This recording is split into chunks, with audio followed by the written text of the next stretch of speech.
So, have you ever noticed how politics, it used to feel like this kind of distant thing, maybe, almost abstract. Yeah, like something happened way over there. Exactly. But now it just seems to, I don't know, seep into everything, every corner of our daily lives.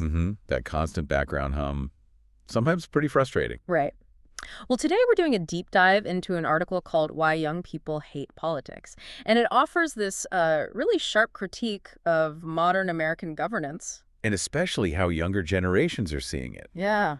And our mission here really is to unpack the article's main arguments, because it frames this whole issue not as, a simple left versus right thing. Not partisan. No, it calls it a systemic crisis. It talks about corruption, misaligned incentives is the phrase it uses. Which basically means the system rewards stuff that isn't actually good for the public. Pretty much, yeah. Yeah. And it highlights this deep sense of generational disenfranchisement, feeling left out, basically. So the goal today is to try to shed some light on why our institutions might seem like they're failing certain groups.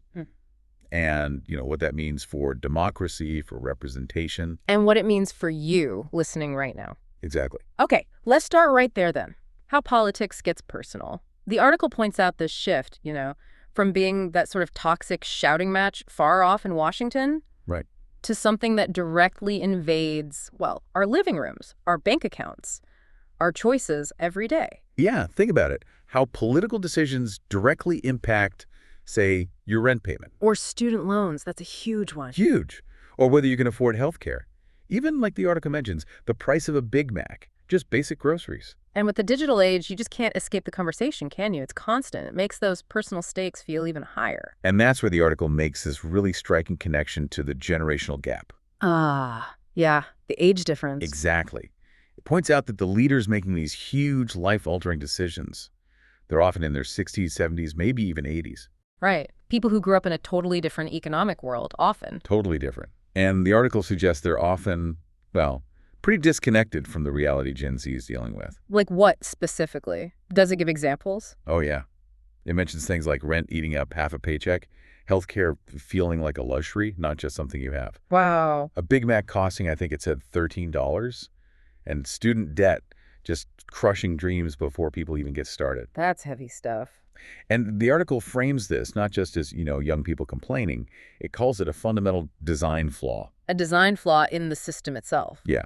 Almost like the system benefits the older generation, while the younger one inherits all the problems, the consequences. That's a stark picture.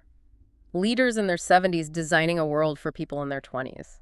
So, okay, if the system's design feels off, Yeah. it kind of makes sense that the article then talks about this deep disillusionment, right? This feeling of not being represented. Exactly. Does it say this leans left or right? Is it one party they feel alienated from? No, not really. That's the key thing the article emphasizes. It's this feeling that, problems just keep getting worse no matter who gets elected. Ah. So it doesn't matter if it's Democrats or Republicans in charge. That's the perception it describes. Like, elections are just about picking, and this is a quote, which flavor of disappointment you want. Oof. That's cynical. It is. And zooming out, the author argues the real divide isn't Democrat versus Republican anymore. What is it then? It's the elite versus everyone else. Mm. And the article actually brings up that famous South Park satire, where the election choice is between a douche and a turd. Right, I remember that. That really hits home, that analogy. It's pretty blunt, but it captures that feeling of being totally unrepresented by the available choices. Okay, so if elections feel like that, like choosing the lesser of two evils, or maybe just two different kinds of bad. Yeah. What does the article say is actually keeping things this way? What's the mechanism behind it? It mentions money, right? Yeah. Corporate influence. Yes, exactly. It asserts that corporate interests essentially control both parties. Both sides. Both sides. And it frames lobbying not just as influence, but as, and I quote, legalized bribery. That's a really strong claim. Legalized bribery. Does the article offer historical context for that, or maybe any counter arguments? It presents it as a core problem. The argument is that money doesn't just buy you a meeting. It buys actual policy outcomes. It creates what the article calls corporate capture. Okay, corporate capture, what? Give me an example from the piece. Healthcare is a big one it uses. Pretty much every other developed nation has some form of universal healthcare, but not the U.S. Right.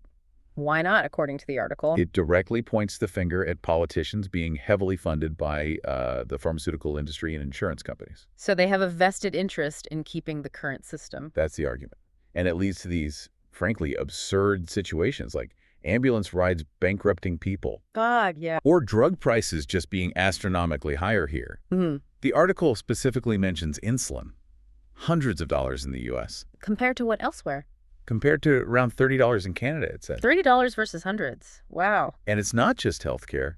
The article says our infrastructure suffers too. How so? It claims car companies, airlines, oil companies, they actively block progress on things like high-speed rail, public transport. Why? To protect their own profit. Exactly, to keep people flying, keep people driving. Huh. So you end up with these stalled projects, like trains that could connect major cities in just, say, 3 hours. But they don't get built. They don't get built. Yeah.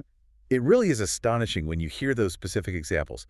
That $13 Big Mac, hundreds for insulin. Yeah, it makes you realize how much this stuff really impacts just, well, everyday life, doesn't it? It really does. And, okay, the article doesn't stop with just domestic companies, right? It also brings in foreign influence. Right, that's another layer. And this is where we need to be careful just to report what the article says impartially.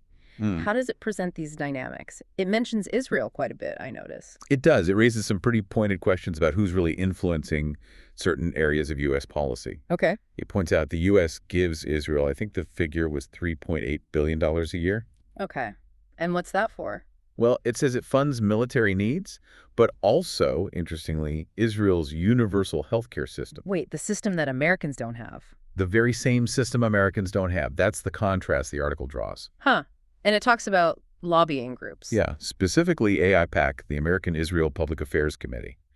The article details accusations against them. Such as? Things like endorsing candidates, funding campaigns that are pro-Israel, and being accused of silencing critics by labeling them anti-Semitic.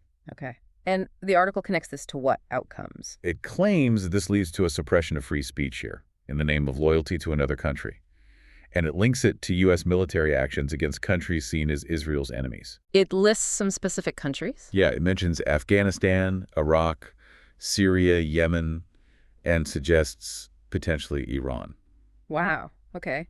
And it mentions Ukraine, too, right? More recently. Yes. It notes the over $175 billion in aid the U.S. has sent to Ukraine since the war with Russia started. And point there is? It contrasts that figure starkly with, underfunded programs and infrastructure right here at home. Right. So you've got these layers, according to the article: corporate influence domestically, foreign influence shaping policy.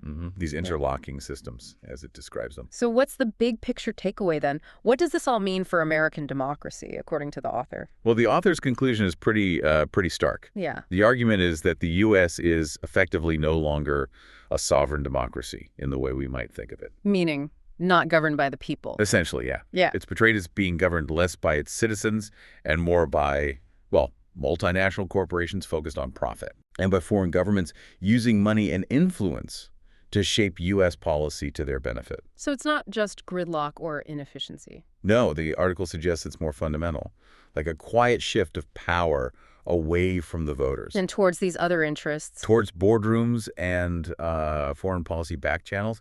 It even gives this really chilling example. What's that? It mentions laws in some U.S. states that actually criminalize certain kinds of criticism of Israel. Wow. And the implication the article draws is that loyalty to a foreign government can sometimes seem to trump constitutional rights like free speech in America today. Okay, this deep dive has really covered some intense ground unpacking the article's claims. Let's try to summarize the key takeaways it presented. Okay.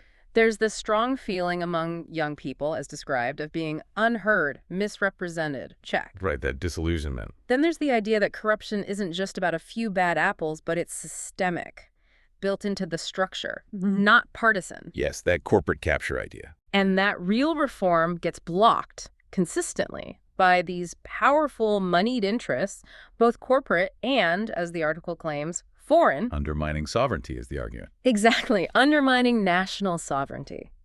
So, according to the article, Gen Z's anger, their hopelessness, maybe even their skepticism, it's presented as having pretty significant systemic roots. Yeah, it's portrayed as a rational response to the system they see. Which leaves us, and you the listener, with a pretty big question to chew on based on the article's perspective. Which is? Well, if the article's core argument holds true that the U.S. isn't solely governed by its people anymore, but by these powerful outside and inside interests, Yeah. then what does real representation even look like going forward? And maybe more importantly, what does that mean for your actual ability to shape the future? That's the question it leaves you with, a tough one.